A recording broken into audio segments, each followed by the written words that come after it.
Good afternoon, everyone. Welcome to the closing session of the Maternal um, MLIC Summit.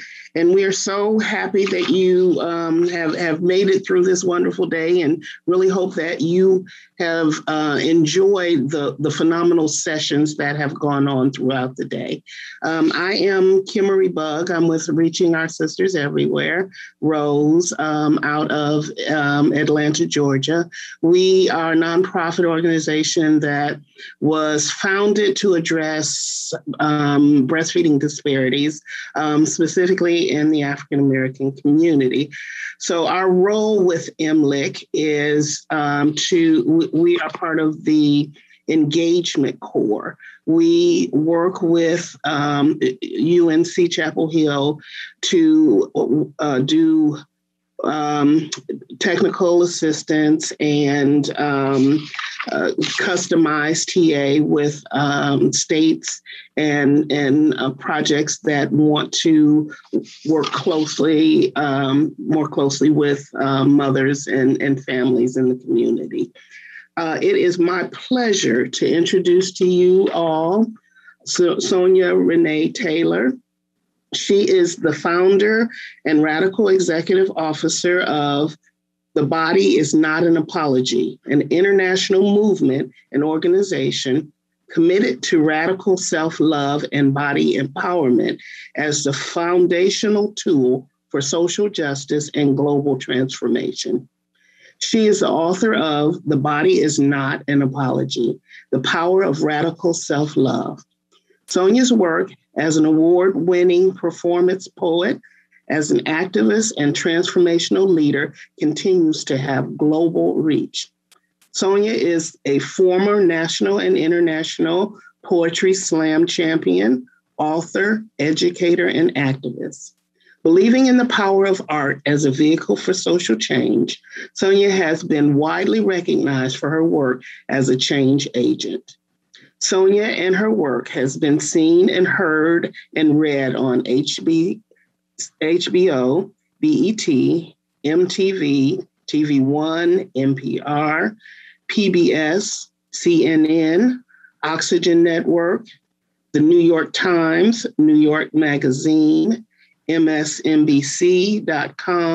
Today.com, Huffington Post, Vogue Australia, Shape.com, Miss Magazine, and many more. She serves on the board of directors for Sister Song, a pioneering woman of color reproductive justice collective. She is also actively engaged in the movement for Black Lives and the Anti-Police Terror Project in Oakland, California. It is my pleasure to introduce you all to Sonya Renee Taylor. Hello, everyone. Thank you so much, Kimmery, for inviting me. Thank you to everyone who's had a hand in putting this phenomenal symposium together. I'm sorry that we can't all be together in the physical same space. I wouldn't be able to anyway. I'm in New Zealand, so I'm talking to you all from the future. It is Wednesday morning for me, so. But I am hoping that even though we can't be in the same physical space, that we can energetically be in the same space today. What I'd like to do in this time that we have together is I would like to share a bit with you for folks who are unfamiliar with me, who are unfamiliar with this lens of radical self-love. I really want to share what that is and give you all an opportunity to sort of hear and understand how this journey of this work came into being, because I think that it has direct application to the work that you're doing in the world. But beyond that, I want to have the opportunity to be in conversation with you all about how that work applies. And so I want to invite you to put your comments in the chat, to put your questions in the chat. I want to do less talking at you and more talking with you. And so we'll be answering those questions as they come up. And what I really want is for us to wrestle with what is the application of radical self-love in its relationship to maternal health. How do we use this framework to move ahead the agenda of birthing people having all of the access, opportunity to wellness as possible, and that infants have all the opportunity and access to wellness as possible. That's what I'm interested in seeing if we can't together co-create. I want a presence today that I'm really excited coming to this conversation. My friend Samara just gave birth yesterday morning at 4:00 in the morning in a 2.5-hour labor. I was like, girl, you are efficient. A 2.5-hour labor in the shower at home. And the midwife arrived just in time to catch the baby. And that is how baby Sinai entered the world yesterday. And I think that it's particularly important because so much of the conversation about maternal health is complicated even further by the moment that we are in societally, by this moment of COVID and its impact. Here in New Zealand, we are in a level 4 lockdown. Delta, which we had managed to eradicate COVID from the general population for nearly 10 months.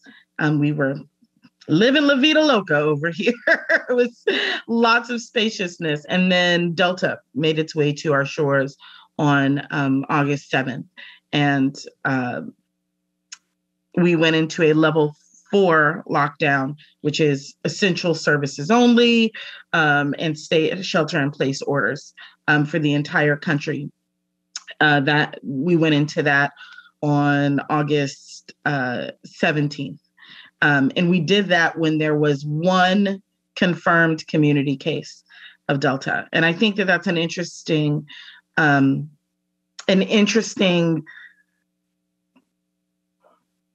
perspective in comparison to the way that so many other places are handling it. But what that meant for my friend is that, one, she had to make choices about how she was going to birth and where she was going to birth. She was in isolation because a family member, her husband, had been in a location of concern where someone else had Delta. And so they needed to isolate for 14 days, which meant that he couldn't go to the hospital with her, which meant that she needed to figure out, one, how she was getting to a hospital in labor, who could go along.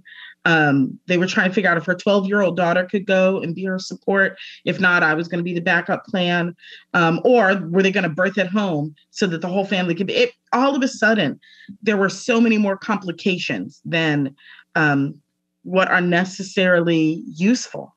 And I think that are necessarily common. And so I think that this conversation about radical self-love, which at its core is a conversation about how we make a more just, equitable, and compassionate society, is particularly necessary in this moment in time. It's particularly essential if we want to create the conditions as best as possible, right? How do we not add additional barriers to a world that already has barriers in it to birthing people having all of the access and resource that they need to bring healthy, vibrant, beautiful human beings to the planet, right?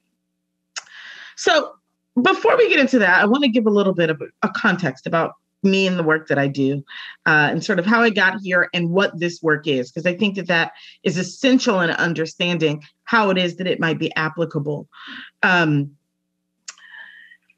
So again, as was mentioned in my bio, I didn't start off as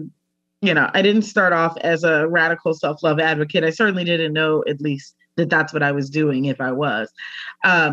My background is in all kinds of things. I really have dabbled in a little bit of everything. I started early in my life in the arts as a theater and musical theater major.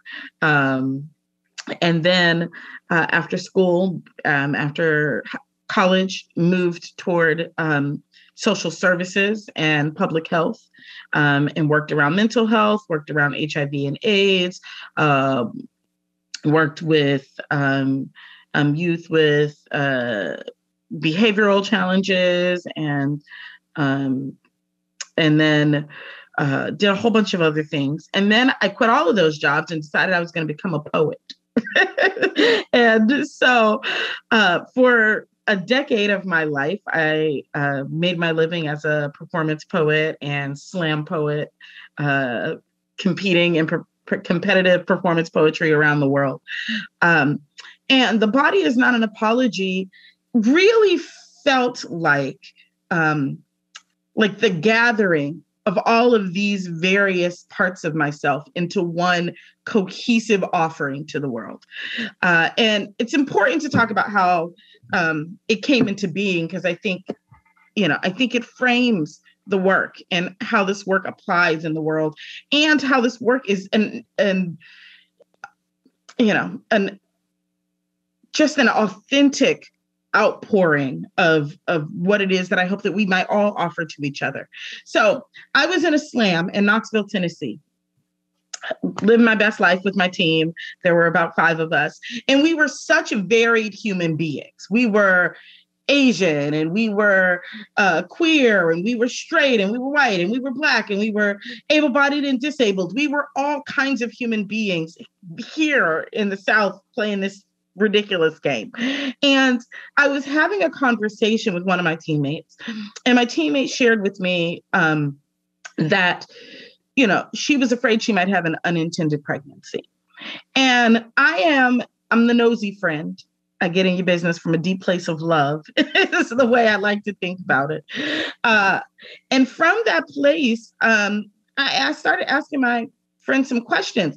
Again, I'm also one of my former iterations, public health and sexuality education was one of my, former careers. And so I was asking my friend about her sexual health decisions. I was asking from a place of curiosity and care, not judgment. And I think that is a key part of how it is that we make connections with people in such a way that they might move toward their most authentic and honest selves. I like to say that in that conversation that day, 3 things were present: radical honesty, radical empathy, and radical vulnerability. I want to say that again. There were 3 things in that conversation that made something possible, that made something birthable in that moment. And that was radical honesty, radical empathy, and radical vulnerability. I asked my friend from a place of radical honesty and radical empathy, I asked her about her sexual health choices. I asked her why she wasn't using condoms with this casual partner that I knew she wasn't into all like that. And I asked from a place of empathy, not judgment. There was no stigma in that. There was genuine concern and a bit of there, but for the grace of God, go I. I know why I've made those decisions before. I'm curious about your decision right now. And my friend responded to me with radical vulnerability and radical honesty. My friend has cerebral palsy, and she said that her disability made it difficult for her to be sexual. And so she didn't feel entitled to ask this person to use a condom. And in that moment, when my friend responded with such honesty and such vulnerability, what came from me was not from me. It was just through me. I'm very clear about that today. And what came through me was, your body is not an apology.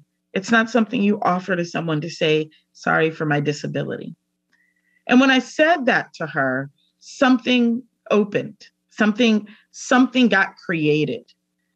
And I think that what got created was a deeper level of truth that was not just her truth, not just my truth. What got created was the opportunity for what I believe is a universal truth. A universal truth wanted to come through in that moment. And that universal truth was that we have nothing to apologize for about the bodies that we are in. And what would happen to the care that we offered to people if we decided that there was nothing to apologize for the bodies that they are in? What would happen? How might disabled birthing people's experiences be different if we decided that there was nothing to apologize for the bodies that they were in? How might Black women's birthing experiences change if we decided that there was nothing to apologize for the bodies that they're in? How might that impact the infant and maternal mortality rates of Black women that we know are as high as they are, higher than they are in developing nations around the world inside of the US, right? How might the birthing experiences of trans and gender nonconforming people shift if we decided that there was nothing to apologize for about their bodies? That universal truth came forth because it wanted to have an impact in the world. And in order for it to have an impact in the world, the first thing it needed to do is it needed to have an impact in me. It needed to be something that I could take in and understand in my own context in order for it to move forward, in order for it to really move forward. And so there were all these tiny ways that I could see in my own life where I was apologizing. There were all of these itty bitty, what people would call sort of indifferent, the things we minimize, right? Oh, it's not a big deal that I hide away that picture that selfie I took because I don't like the way my body looks in it. That's not a big deal. It's not a big deal that, that I am, afraid to leave the house without looking a certain way. Like, that's just the way it is. It's not a big deal that I'm, buying anti-wrinkle cream. It's not, we see these small everyday occurrences of apology as not a big deal. And what we often miss is their connection to a larger structural and systemic reality that reinforces the idea that there are ways in which our bodies should be and ways in which our bodies should not be. And that the ways that our bodies should be, we value and resource and premium and place higher in a hierarchy of value. And the ways our bodies shouldn't be, we devalue and under-resource and marginalize and oppress. And that as long as we, on an individual level, believe that there is a good body and a bad body, a better body and a worse body, we each continue to be a brick in the foundation of a world that says there are good bodies and there are bad bodies. And we know what our society does to bodies that we don't value, to the bodies we say are bad bodies. We know what society does to immigrant bodies because we've decided that they're bad bodies. We know what society does to Black bodies because they've decided they are bad bodies, right? We know what the world does to trans bodies and disabled bodies because we've decided that they are bad bodies. And so each small way in which I reinforce that message commits to the larger system of good and bad bodies, which means it commits to the larger system of bodily oppression. It means it commits to the larger system of inequity and injustice, right? It means that it commits to the system that doesn't listen to the pain of birthing people when they say that something's going on with them and they get discounted by the medical industry. They get discounted by the doctors and nurses, right? Until they're in a near-death experience or in a death experience, right? And so what we allow inside of radical self-love, which is what I came to call what it means to live without apologizing, what it means to disregard the notion that there is any way that my body could appear on this planet that is not worth value and care, honor, and respect. And that I understand that from an inside out perspective. I call that radical self-love. When I came to really get that, right? When I came to get that, I came to understand that all the systems and structures that denied me that were working in opposition to our radical self-love. I see right now in the chat, I want to just go with this first question because it takes me into my next point, which is, why is it radical to be honest, empathetic, and vulnerable? And that's an excellent question, because I certainly agree it shouldn't be radical. It's not a thing. We shouldn't consider it radical. But actually, you know what? I'm going to take that back. We should consider it radical. And I'm going to tell you why we should consider it radical. And the reason goes directly to the definition of radical, of why radical. Why do I talk about radical at all inside of this work of The Body Is Not an Apology? And I call it radical, pulling directly from the definitions of radical. And I'm just going to read from a book real quick. If y'all haven't got this good New York Times bestseller yet, you're playing yourselves. Go on ahead and put it in your life. There's also a workbook companion so that you can be in the practice of this work in real time. So I invite you to put that in your life. I just want to read really quickly this "Why Must It Be Radical" section so that we can talk a little bit about that. It says, okay, Sonya, I get it. Loving ourselves is important, but why do we have to be all radical about it? To answer this question is to further distinguish radical self-love from its fickle cousins, self-confidence and self-esteem, or its scrappy kid sister, self-acceptance. It requires that we explore the definition of the word radical. Language is fluid and evolutionary, regularly leaving dictionary definitions feeling dated and sorely lacking in nuance. How we construct language is an enormous part of how we understand and judge bodies. The definition of radical is a powerful one as we explore its relationship to self-love. Dictionary.com defines radical as 1, of or going to the root or origin, fundamental. 2, thoroughgoing or extreme, especially as regards change from accepted or traditional forms. 3, favoring drastic political, economic, and social reforms. 4, forming a basis or foundation. And 5, existing inherently in a thing or a person. Those are the definitions of radical. And here is why I think that is so important. Radical, first and foremost, my premise is radical is the origin of our relationship with ourselves. That we arrived on this planet as radical self-love. We arrived here already fully connected to our own divinity, worth, and value in the world. We understood it. It was an inherent, innate state. You've never seen a self-loathing baby. You've never seen a baby who's like, I just hate my thighs. It's never happened, right? What we see in new humans are humans who are enamored with the world, enamored with themselves, enamored with this vessel that they get to explore this planet in. Have you ever seen a child discover they have feet? It's the most glorious and exciting moment in the world, right? And that they feel the same way about you and your cool body. When they realize they have a nose and you have a nose, right? When they realize that they're in a vessel and you're in a vessel.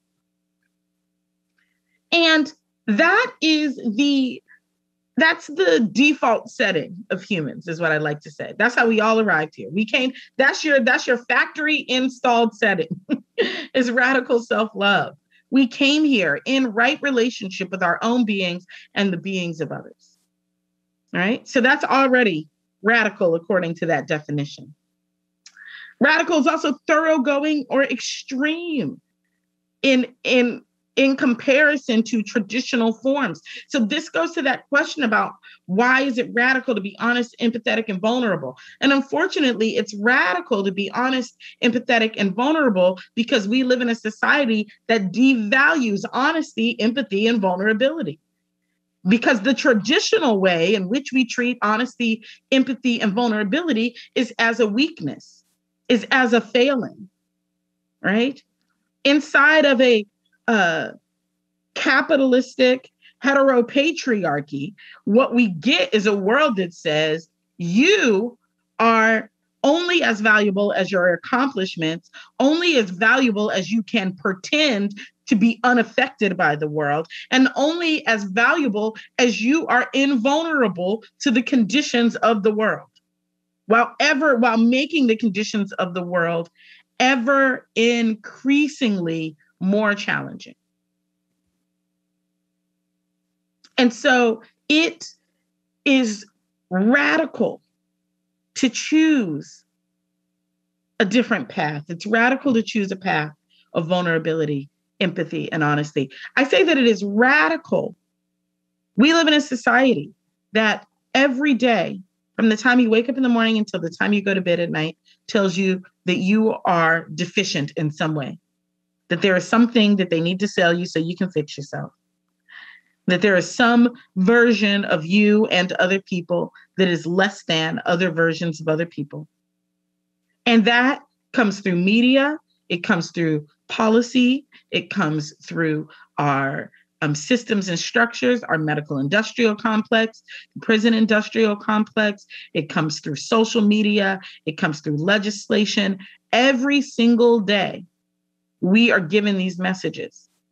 And so we need something thoroughgoing and extreme to counter thoroughgoing and extreme messages that tell us that we're not worthy, that we're not valuable, that we're not enough already, right? So we would need something just as thoroughgoing and extreme. And that's why it has to be radical. Radical speaks to the proposing drastic political, economic, and social change. And for me, that's the number one reason why these things are radical. I am not a person, and I talk about this in the book. I talk about the difference between radical self-love and other sort of concepts that often get conflated that to me are really unrelated. Self-esteem, self-confidence, body image, body positivity, these words now that sort of exist, but do not feel at all like words that represent what it is that I mean when I talk about radical self-love. And the reason that they don't line up for me is because radical self-love, as much, as I love humans, and I love humans most days, I'm cool with us as a species. I mean, I had some questions in the last year or so, but for the most part, I like us as a species. However, I would not spend the last decade of my life tending to the individual self-esteem and self-confidence of people on the planet. Like that, I'm not altruistic in that way. That wouldn't give me nothing. I wouldn't get anything out of that. And because I'm not altruistic and I'm in it for what's in it for me, what's in it for me is a world where the systems and structures of inequity that impact my fat, Black, queer, neurodivergent, cisgendered female body, where those systems are dissolved such that I have no barriers to living out my most authentic version of radical self-love. I would fight for that world. I would tend for that in each and every human being because I recognize that our collective effort toward destroying those systems actually creates a world that allows me to be the fullest manifestation of my own self, and also allows you to be the fullest manifestation of your own self, that allows birthing people to be the fullest manifestations of their own selves, and allows the children that they birth to be the fullest manifestations of their self. I would absolutely do the labor to contribute to that world. And that world requires drastic political, economic, and social change. And if we get to that political, economic, and social change by understanding that the paradigm that we are moving through currently that says that there are some people that are valuable and some people that are less valuable based on these bodies, if we can destroy that system through the lens of radical self-love, then we have a world that I'm interested in being in. So yes, I would absolutely dedicate a decade of my life to do that work. And that is what radical self-love work is. That's why it's radical, because it desires to dismantle systems that that impede us from living the fullest, most vibrant, most powerful manifestations of our own lives. I want to upend those systems. I want to upend racism and white supremacy. I want to upend ableism and homo and transphobia. I want to upend fat phobia. I want to upend ageism. I want to upend, I'm down to upend capitalism too, certainly in the ways in which we've been practicing it, right? I'm here to upend the systems and structures that keep us from being able to access that which we have always been, which is radical. And so that is why it has to be radical. And then lastly, radical speaks to forming the foundation of a thing. And once we dismantle all these systems, right, I'm curious about what it is that we grow in its place. And I'm very clear that the world that we've been living in currently is a world whose foundation is greed and individualism, whose foundation is extraction and exploitation, whose foundation is inequity and injustice and disconnection from ourselves, disconnection from our planet, disconnection from our fellow human beings. And then we get rid of systems and rebuild new versions of them because the foundation is that same old foundation. And so what happens when we build a world on a new foundation? What happens when we build a world on a foundation of radical self-love? That's what I'm curious about. That's what I'd love to see, what wants to become in that space. And so radical as forming the foundation of a thing allows us to experiment. What's the world look like built on love? That's the world I want to be in. That's the world I want people to birth children into. That's the world I want, if the world is a pair of hands, that's the hands I want to catch the humans that are arriving into this world. Right? So that's why it must be radical. I want to take some time and stop talking at y'all and get into these questions. And I think K. Marie is going to share with me what some of the questions are, and then we can be in this conversation in that way.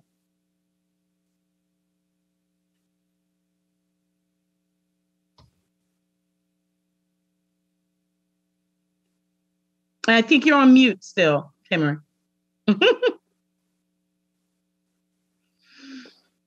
All right. So one of the first questions is, historically, women, mothers, and birthing people. And then my connection just went off. Oh, no. Let me see.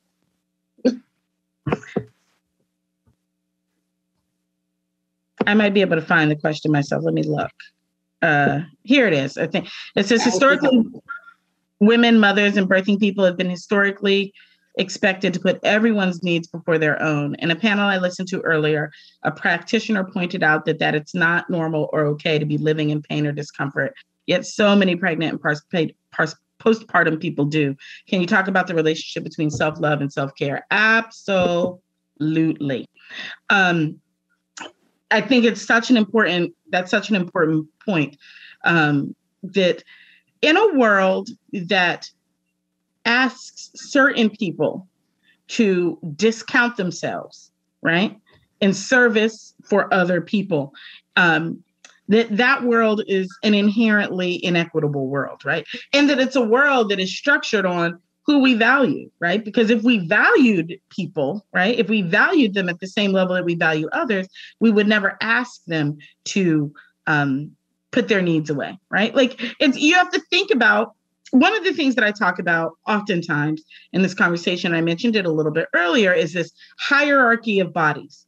That we live in a world that that adds a hierarchy to which bodies are more valuable and less valuable, right? And that all of us fall on this hierarchy of bodies, depending on our bodies and how they show up in this social world. The people at the top of the rung are never expected to put anybody's needs before their own. And if the top of that rung in Western society is white, male, cisgendered, able-bodied, heterosexual beings, if that is who is at the top of that rung in Western society, when is the last time we asked them to put other people's needs in front of their own? And not just like on a like anecdotal at home, did you do the dishes, honey thing, but at a structural level. At a structural level, we tell them, amass as much as you can and do whatever you feel like doing with it. We just saw Jeff Bezos take a giant flying penis into outer space. Like literally. and do a press conference where he thanked everybody who worked for him for making that vision possible for him.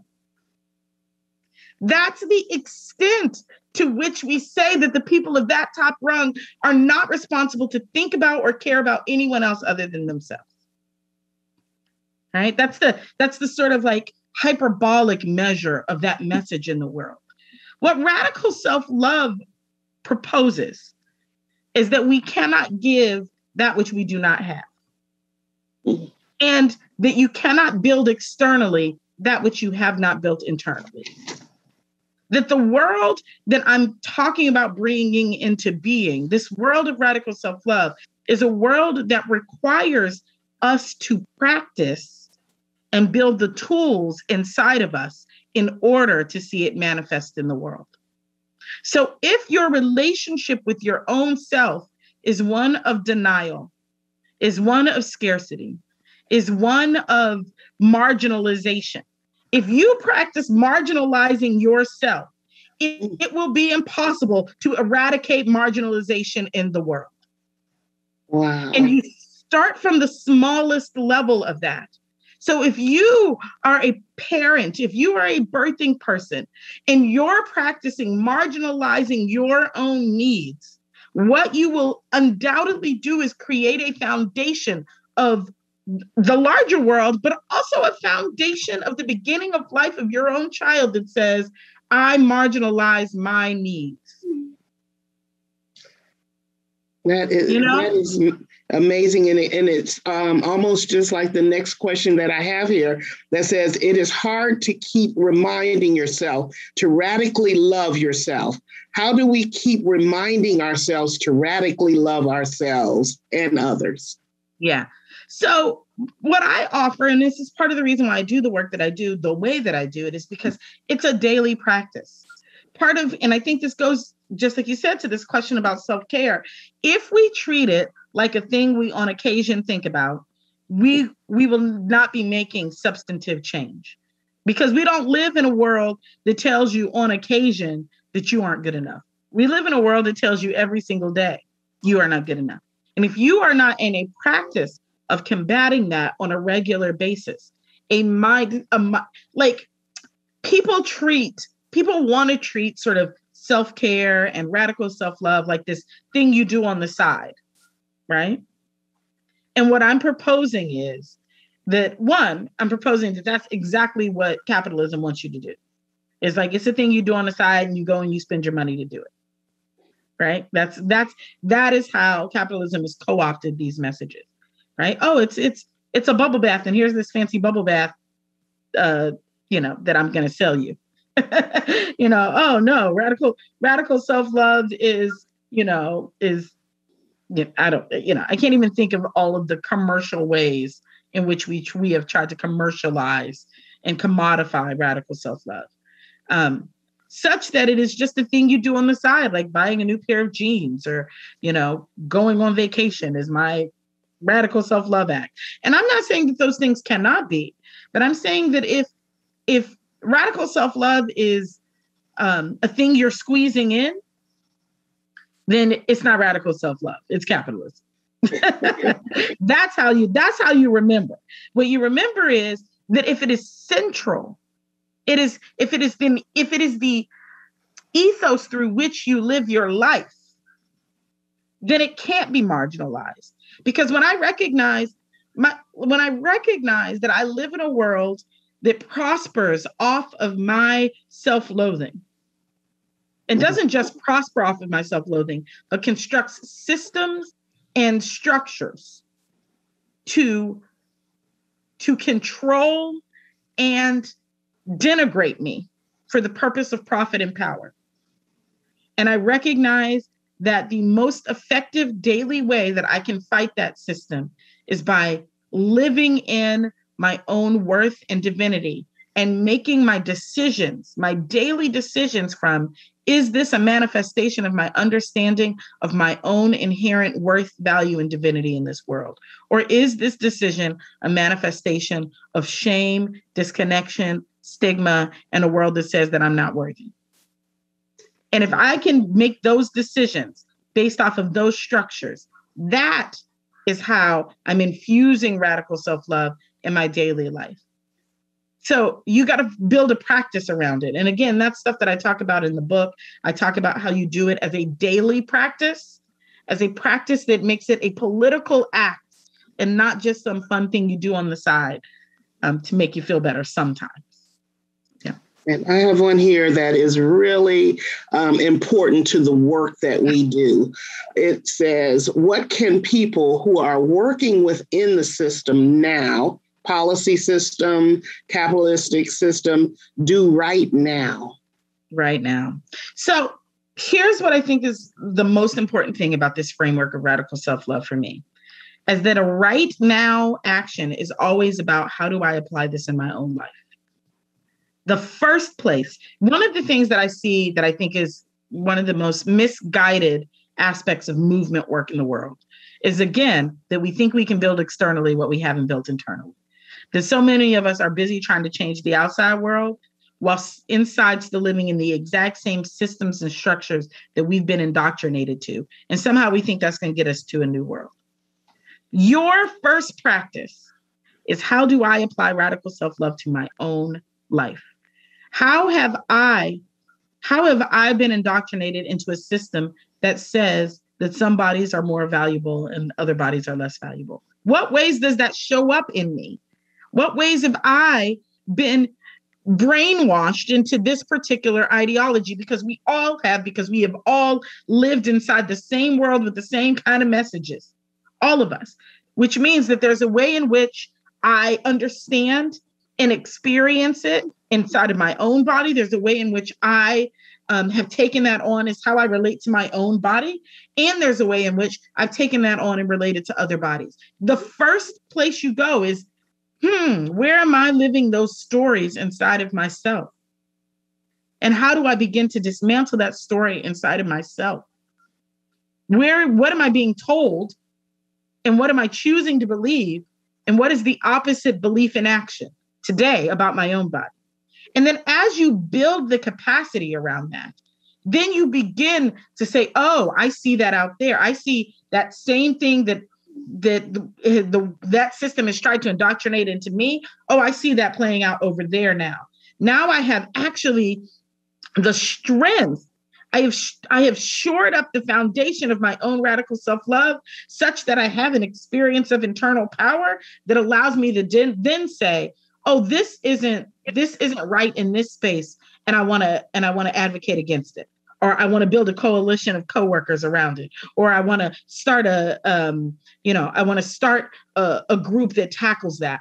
And I think that part of the challenge is that our work is to stop working from the outside in. And the truth of the matter is, oftentimes we're not even working from the outside in, we're just working from the outside. I'm gonna change that thing. And oftentimes I'm gonna change that thing so I don't have to think about me. It actually becomes a form of that self-sacrifice and that self-marginalization, right? It's like, I'm gonna do this external work so that I can continue to run from the internal work. And radical self-love says, you got to do the internal work first. That is the only solid foundation by which to construct new systems and structures in the world. That's good. That's good. I have a comment here that says, I am taking this challenge to apply this to my own life and to those of my work. I love it. I love it. Thank you. Please do. Please do. There are, I've been doing this work for a long time. So it's, the tools are out there. The tools for how to practice this are out there. The workbook was constructed specifically so that we could deep dive into the work, so you can live it on a daily basis, so you can get these tools inside of you in a way that makes them far easier to move with, far easier to wield in the external world. So I have this question. This framework may be challenging for some medical providers, but very necessary. Where do we start with those discussions? Yeah. So, I've had the opportunity to do this conversation a few times with medical providers, and it's complex in the sense that, again, they operate inside of a system that has a very specific set of ideas, right? The work is always about first getting people to think about this inside of themselves as applied to themselves. Because again, if you come first trying to, anytime we are moving to dismantle something, there is nothing that is alive that doesn't fight to stay alive, including systems and structures. And so part of one of the indoctrinations that we've done inside of this system and structure is that we've taught people to align their sense of identity with that system and structure. That's a great way to reinforce that system and structure from being dismantled, is that if people see it as themselves, then they fight for it, right? And so part of the work of radical self-love, again, is not to say, I want to present radical self-love as a way to interrupt the medical industrial complex because it got to come down because it's unjust, which is true. Be clear. That is all true. But that is not the most strategic angle. What you do say is, how do we help medical providers live and understand and move in their own lives from a radical self-love perspective and standpoint? Where are the places where you've been told you're only worthy based off of this thing you do? Where are the places where you've been disconnected from your own identity, your own sense of inherent value and worth? And what would it look like to shift that? And then from that place, you begin to build the foundation of a new way of being. What happens when you take on radical self-love is it colors the lens through which you see the world.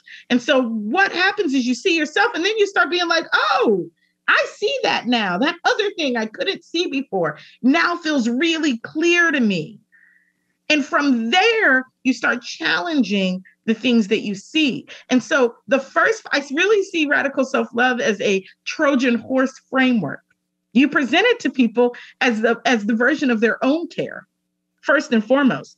Medical practitioners need care, right? They need to understand the ways in which they are indoctrinated. And then from there, the next step of that is, now let me help you see the system you're in and how that system is at odds with radical self-love. And then you have people who have been invested from their own experience, their own lived experience, into changing a system. So I think that's the approach that I use. All right, thank you. And the next question is, please talk about radical self-love in the context of accepting ourselves, fathers and mothers, with our strengths, weaknesses, indiscretions, regrets. Parents experience a lot of guilt. Mm-hmm. Yes, they do. And, I think parenting is such an incredibly complex task in the world. And it's an incredibly complex task with zero amount of training. It's like, it's this thing that we're asked to do, which is like, hey, make another human and then make them a good person and don't mess it up.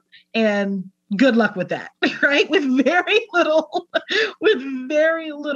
resource or opportunity or anything else, right? Without the infrastructure to know how to do that. And so I really offer radical self-love offers us the opportunity to look at the fullness of ourselves without shame and guilt. And the way that we do that is by understanding that shame and guilt are mechanisms of systems and structures that are designed to disempower us, that are designed to disconnect us from radical self-love, that are designed to keep us inside of a system of subjugation. And so when I realized, for me, what keeps me grounded in my own radical self-love practice is a really healthy sense of self-righteousness.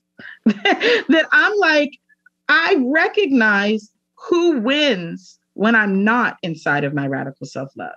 I recognize who profits off of my guilt and shame.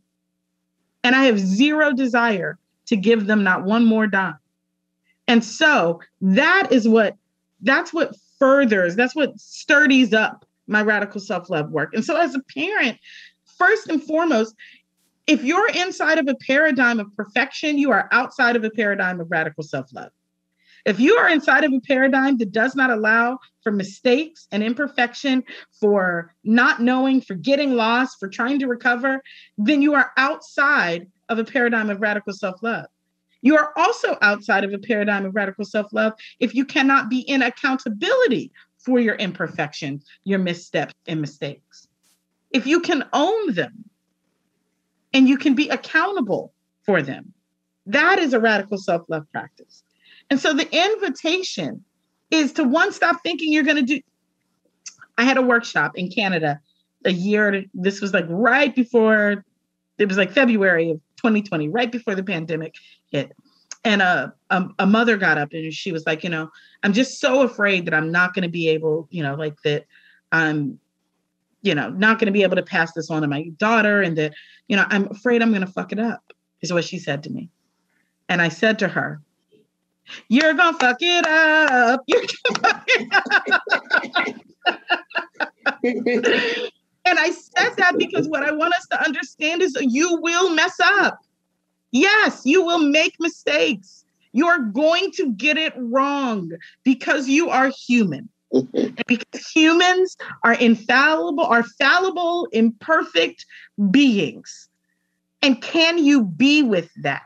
Radical self-love says, can I be with the fullness of myself and recognize that my value and divinity is not diminished because of imperfection? Because perfection is not a notion of radical self-love. Perfection is a notion of systems and structures of injustice. Because they know it's impossible, which means that they've given you an impossible task for you to constantly be trying to ascend that ladder of hierarchy. It's not possible. So the first thing you do is you give yourself over to that truth. And then you stand in accountability for, how do I, one step at a time, become more aligned with what it is that I desire to be? Never expecting perfection as the outcome. Well, this is a little similar, but we have several questions about our children, as we are very concerned about what you just said. And so this one says, that's about how can we raise our kids with this practice? Mm-hmm. This could be powerful. So here's what I think is the most powerful introduction to a radical self-love framework for young people. First is to remember, like I said, we came here as radical self-love, which means our kids are already more closely connected to their experience of radical self-love than we are. They've had less layers of indoctrination put on top of them, right? And so the goal is, how do I not squash? How do I not bury my child's radical self-love? And it's going to be one of the hardest things, I think, to ask parents to do, because it's counterintuitive to everything it is that we tell folks, right? Is you're going to have to let your kid be the most curious, challenging human being that you can think of. My parents hated that I asked every kind of question in the world. I had a question for everything. But why? But why? But why? And of course, oftentimes my very Black mother was like, because I said so. And because I said so is not an answer of radical self-love. It's an answer of control and power, right? And what radical self-love does is it restores young people to a space of their own sense of power, which means that we engage their curiosity from a place of value, right? That what you actually want to raise a radical self-love child is a child who questions everything. Because in a society that says, do not question oppression, do not question injustice, Do not question marginalization. Do not question why this person is said to be better than you. Don't question that. The most powerful tool you have is a child who thinks critically and asks questions that counter those narratives. And so part of what adults have to do, part of what parents have to do is say, how do I foster my child's curiosity in a way that allows them to continue to be critical thinkers in the world that they are up against, so that they question the messages that they receive. First from me, because I'm the first place where they're going to question, but that they're also allowed to question the messages of the world, the messages of indoctrination that they'll receive. Because a kid who can tell a kid when they get to school who's like, oh, you're stupid because you're dark skinned, right? A kid who can tell that kid that that's ridiculous is a kid whose radical self-love is intact. Is a kid who has never been told, I just have to accept what people tell me as truth, right?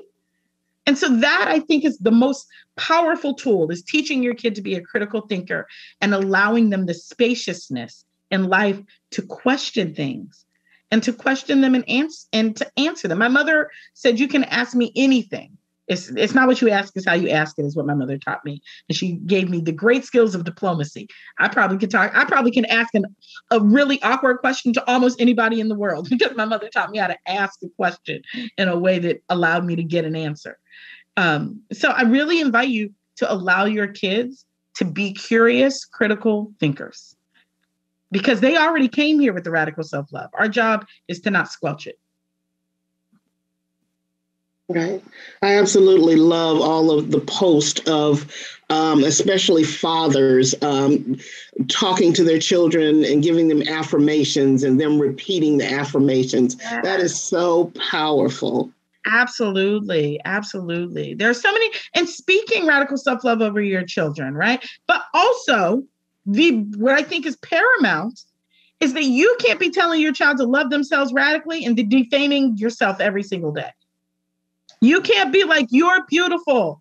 I can't believe I look like, oh my God, I look like this. I can't get nothing. If you are a message of I'm not good enough while telling your child that they are good enough, you come across as a liar, because your child knows they came from you.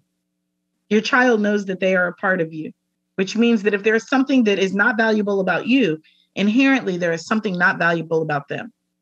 Again, radical self-love has to be practiced first here in order for it to be as powerful as it needs to be externally. I just have a comment here from one of our teammates, Jimmy Deal, says, curious how this symposium would have unfolded with this discussion coming first instead of last. Yeah.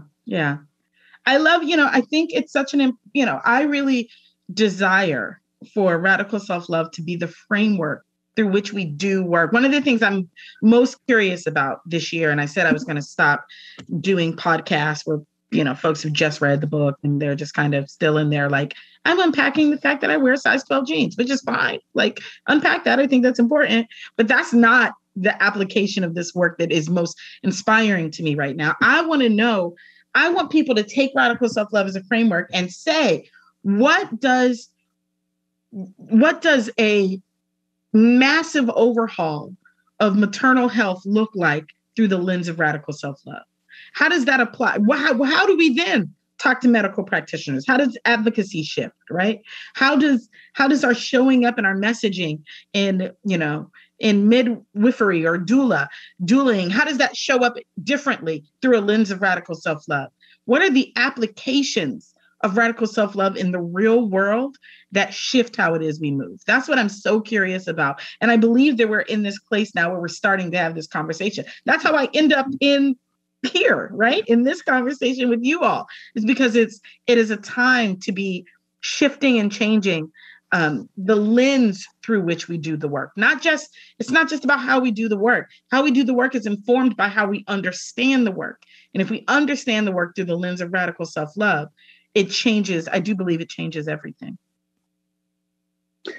Absolutely amazing. We don't have any more questions at this time, but I just want to say that when we continue to do the same things, we tend to get the same results, and we know that Black maternal mortality, Black infant mortality the gap has not changed very much in 30 years. So just as you're saying, we truly, truly need to radically love ourselves so that can come to the outside, so that we can definitely improve the way things have been going. So yeah, this is amazing. Is there anything else you want to say to us before we read the closing?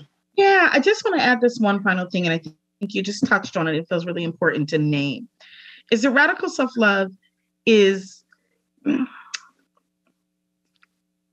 systems and structures of oppression are real, and their impacts and outcomes are real in our lives, right? That we are not imagining, right? Like, Black women are not imagining that we are dying more often in childbirth.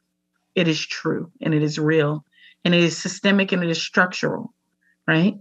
And one of the things that I think is so important about what radical self-love offers is it says that I want this external world to change. It must change. It has to change. And what location of power can I operate from inside of my own life such that I am no longer a tool in their system of oppressing me?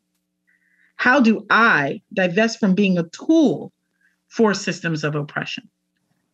And so it is never that we can radical self-love ourselves as some individual project outside of oppression. But what radical self-love does is it divests us from being pawns in that system. And when we are no longer pawns in that system, we are restored to a sense of power that allows us to be agents of action against it. And that's what radical self-love gives us access to. And so my invitation is an invitation back to your inherent power in a system that desires to disempower you. My invitation is that they can't. Not at your core. That can't happen because you came here fully empowered with all that you need to manifest the highest, most beautiful, powerful version of yourself in this world. And as soon as we all are able to reconnect to that, then we become an unstoppable collective force against those systems of oppression. Yeah. Thank you so much, Sonya. This has been absolutely phenomenal. Thank you, attendees, for being here. Remember about the evaluations. Please visit the survey section of the conference app to complete the symposium evaluation. That's very important to us so that we can continue to bring to you what it is you need to do the work. And on behalf of the Maternal Health Learning and Innovation Center, thank you all for coming. Have a great evening. Thank you so much. Thanks for having me.